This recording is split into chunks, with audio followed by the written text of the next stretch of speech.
SR shopping mall తో సంక్రాంతి లక్ష్మి మీ ఇంటికి పండగ కళ సరికొత్త కలెక్షన్స్ మీకోసం ఎస్ఆర్ షాపింగ్ మాల్ అందరికీ సంక్రాంతి శుభాకాంక్షలు.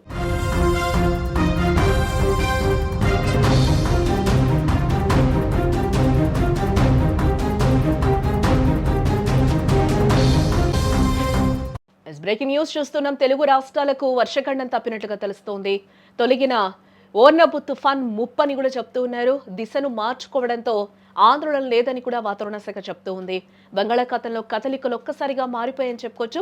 నైరుతి బంగాళాఖాతంలో గత కొద్ది రోజులుగా కొనసాగుతున్న వాయుగుండం మరింత బలపడి ఇప్పుడు తీవ్ర వాయుగుండంగా మారింది.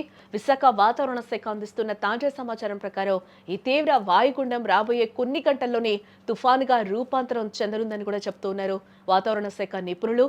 ఈ తుఫానుకు బంగ్లాదేశ్ సూచించిన పేరు ఓర్నబ్. ప్రస్తుతం ఇది గంటకు 10 కిలోమీటర్ల వేగంతో శ్రీలంక తీరం వైపు వేగంగా దూసుకుపోతున్నట్లుగా కూడా తెలుస్తోంది. ప్రస్తుత గణాంకాలను గమనిస్తే మనం శ్రీలంకలోని బట్టికలోవాకు 160 కిలోమీటర్లు, అలాగే చెన్నై తీరానికి ఆగ్నేయంగా 740 కిలోమీటర్ల దూరంలో ఇది కేంద్రీకృతమై ఉన్నట్లుగా కూడా సమాచారం అందుతోంది. రేపు అంటే జనవరి 10వ తేదీ మధ్యాహ్నం సమయానికి ఇది శ్రీలంకలోని టింకోమలే జాఫ్నా మధ్య తీరాన్ని దాటే అవకాశం ఉందని కూడా వాతావరణ నిపుణులు అంచనా వేస్తూ ఉన్నారు.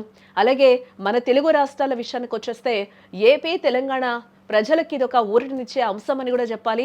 నిన్నటి వరకు ఈ తుఫాన్ ప్రభావంతో భారీ వర్షాలు కురుస్తాయని అందరూ భయపడ్డారు. బట్ ఓర్నబు తన దిశను మార్చుకుంది అని కూడా వాతావరణ శాఖ అధికారులు అయితే చెప్తూ ఉన్నారు. అటు శ్రీలంక వైపు వెళ్తూ ఉండడంతో ఏపీ, తెలంగాణలో వర్షాలు పడే అవకాశం దాదాపుగా లేదని కూడా విశాఖ వాతావరణ కేంద్రం అయితే చెప్తూ ఉంది. అయితే వర్షాలు లేకపోయినా మరో ముప్పు పొంచుందని కూడా అధికారులు చెప్తూ ఉన్నారు. తుఫాన్ రాకతో వాతావరణంలో సంభవిస్తున్న మార్పుల వల్ల చలి కూడా తీవ్రత విపరీతంగా పెరగనుంది అని కూడా చెప్తూ ఉన్నారు. ఈ నేపథ్యంలో చాలా జాగ్రత్తలు తీసుకోవాలి అంటూ కూడా అధికారులు చెప్తూ ఉన్నారు. ఈ టైంలో వచ్చే గాలులని కూడా మంచి గాలులు కాదు అని చెప్తూ ఉంటారు. కాబట్టి ఈ నేపథ్యంలో ఎలాగో వర్షం గండం తప్పింది కాబట్టి ఈ నేపథ్యంలో ఎక్కువగా చలిగాలులు వీచే అవకాశం కనిపిస్తుంది. అత్యవసరం అయితే తప్పితే బయటికి వెళ్ళకూడదు. దుస్తులు కూడా మనం స్వెటర్స్, హుడీస్ లాంటివి ఖచ్చితంగా వాడాలి అని కూడా చెప్తున్నారు. ఈ నేపథ్యంలో పిల్లలు కూడా చాలా జాగ్రత్తలు పాటించాలి అని కూడా అధికారులు చెప్తూ ఉన్నారు. రాబోయే 2-3 రోజుల్లో కూడా ఆంధ్రప్రదేశ్ మరియు తెలంగాణ అంతటా కూడా ఉష్ణోగ్రతలు కనిష్ట స్థాయికి పడిపోయే అవకాశం ఉంది. రాత్రి వేళల్లో మరియు తెల్లవారుజామున కూడా చలిగాలులు తీవ్రంగా వీస్తాయని కూడా చెప్తూ ఉన్నారు. ముఖ్యంగా మనం చూస్తే ఏజెన్సీ ప్రాంతాల్లో మంచు కురిసే అవకాశం ఎక్కువగా కనిపిస్తూ ఉంటుంది. ఇటు సిటీస్లో కూడా మనం చూస్తున్నాం.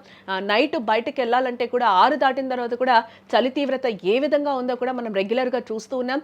ఇటు వర్షముప్పు తప్పింది కాబట్టి ఇంకా చలిగాలులు తీవ్రమయ్యే అవకాశం కనిపిస్తుంది. -డిగ్రీస్కి వెళ్లే అవకాశాలు కూడా ఉన్నాయని కూడా అధికారులు చెప్తూ ఉన్నారు. ఇటు మరోవైపు మనం చూస్తే తీర ప్రాంతాల్లో సముద్రం అల్లకల్లోలంగా ఉంటుందని, మత్స్యకారులు కూడా వేటకు వెళ్లొద్దు అని కూడా అధికారులు హెచ్చరిస్తూ ఉన్నారు. ఏదేమైనా ప్రకృతి తన గమనాన్ని మార్చుకుంది. వర్షగండం తప్పినా కూడా చలి నుంచి మాత్రం ప్రజలు జాగ్రత్తగా ఉండాలని నిపుణులు హెచ్చరిస్తూ ఉన్నారు. మరిన్ని అప్డేట్స్ కోసం చూస్తూనే ఉండండి సుమన్.